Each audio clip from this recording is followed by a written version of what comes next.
जी हाँ साथियों, एक बहुत ही बड़ी खबर आ रही है। यहाँ पर आप लोग देख रहे हैं, हरियाणा कौशल रोजगार निगम लिमिटेड के माध्यम से की गई नियुक्तियां जांच के घेरे में। हाई कोर्ट ने मुख्य सचिव और कौशल रोजगार निगम के सीईओ से जवाब तलब किया है। जी हाँ दोस्तों, बहुत बड़ी खबर है। हरियाणा कौशल रोजगार निगम की नियुक्तियां जांच के घेरे में आ गई हैं। आखिर क्या है ये पूरा मामला, आइए विस्तार से इसके बारे में जानते हैं। तो साथियों, यहाँ पर आप लोग देख पाएंगे, इसमें बताया गया है हरियाणा कौशल रोजगार निगम के माध्यम से जितनी नियुक्तियां हैं वो जांच के घेरे में आ गई हैं। हाई कोर्ट ने मंगलवार को मुख्य सचिव को कोर्ट के निर्णयों के उल्लंघन में ऐसी नियुक्तियां करने के लिए अवमानना याचिका नोटिस जारी किया है। तो दोस्तों, यहाँ पर नोटिस जारी हो चुका है मुख्य सचिव को, और यहाँ पर जस्टिस हरकेश मनुजा ने जगबीर मलिक द्वारा दायर अवमानना याचिका में आरोप लगाया कि राज्य प्राधिकारियों ने हाई कोर्ट द्वारा जारी सामान्य निर्देशों की जानबूझकर अवहेलना करते हुए यह नियुक्तियां की हैं। याचिका में ऐसे अधिकारियों के खिलाफ कार्रवाई की मांग की गई है। हाई कोर्ट ने मुख्य सचिव और कौशल रोजगार निगम के सह अध्यक्ष विवेक जोशी और मुख्य कार्यकारी अधिकारी अमित खत्री को अपना जवाब दाखिल करने को कहा है। याचिकाकर्ता ने कहा कि हाई कोर्ट के साथ साथ सर्वोच्च न्यायालय बार बार सार्वजनिक रोजगार में तदर्थवाद को रोकने के लिए निर्देश जारी कर रहा है ताकि संवैधानिक व्यवस्था के अनुसार सार्वजनिक पदों को भरा जा सके।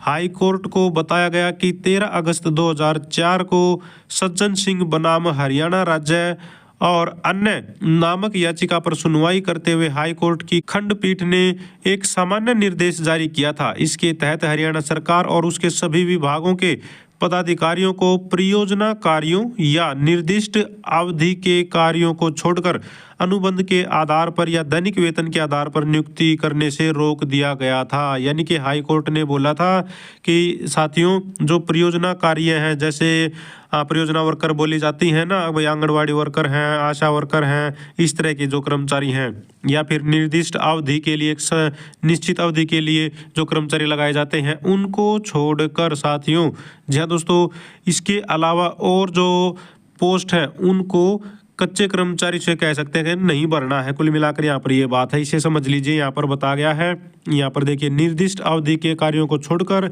अनुबंध के आधार पर या दैनिक वेतन के आधार पर नियुक्ति करने से रोक दिया गया था। याचिका के अनुसार प्रदेश सरकार ने कौशल रोजगार निगम के माध्यम से लाखों स्वीकृत पदों को भरने का निर्णय लिया है। यानी कि जो सैंक्शन पोस्ट है, जो स्वीकृत पद हैं, उन पर आप लोग कच्ची भर्ती ना करें। और अब जो भर्ती निकली हुई थी दोस्तों, 103 प्रकार की जो पोस्ट निकली थी, उसमें टीजीटी, पीजीटी यानी कि teaching, non teaching, lab technician, radiographer, इस तरह की जितने भी पोस्ट थी उनको लेकर भी यहाँ पर ये सारी की सारी जवाब तलब है। इसमें बताया गया जैसे स्टाफ नर्स आदि सहित विभिन्न पदों के लिए पात्र उम्मीदवारों से ऑनलाइन आवेदन जो है आमंत्रित किए गए हैं। कौशल रोजगार निगम भर्ती के लिए ऑनलाइन आवेदन लिंक 15 नवंबर को शुरू किया गया था। याचिका में बताया गया है कि सुप्रीम कोर्ट ने सचिव कर्नाटक राज्य बनाम उमा देवी नामक एक मामले में फैसला करते हुए सार्वजनिक रोजगार में तदर्थ व्यवस्था को जारी रखने के राज्यों की कार्रवाई की निंदा की थी। संवैधानिक पीठ ने कहा कि राज्य को सामान्य नियम से हटकर स्थायी पदों पर अस्थायी रोजगार में लिप्त होने की अनुमति क्यों दी जानी चाहिए।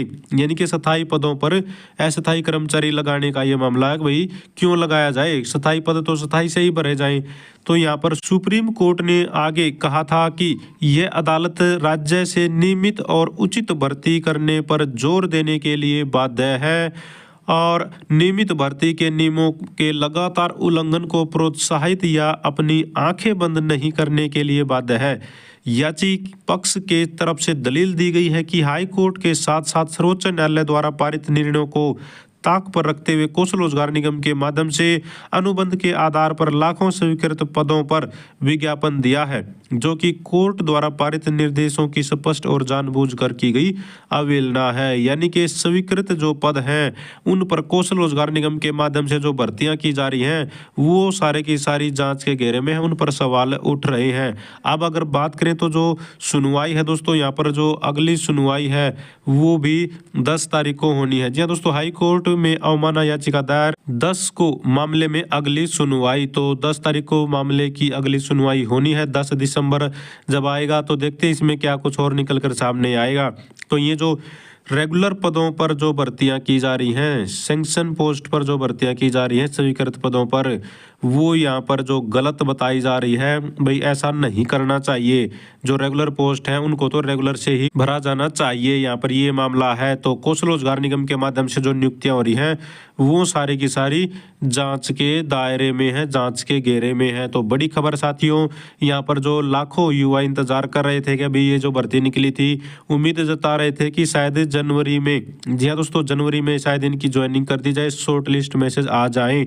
लेकिन अब यहाँ पर मामला अगर चल पड़ा है तो देखते हैं क्या कुछ रहेगा, आने वाले समय में ही पता चलेगा। तो दोस्तों ये एक बड़ी अपडेट आई हुई थी। अगर आप भी चाहते हैं हरियाणा में एजुकेशन से रिलेटेड कौशल रोजगार निगम से जुड़ी सभी प्रकार की जानकारी समय पर पाना, तो चैनल को जरूर सब्सक्राइब करें, वीडियो को लाइक करें, दोस्तों साथ शेयर करें। Thank you very much.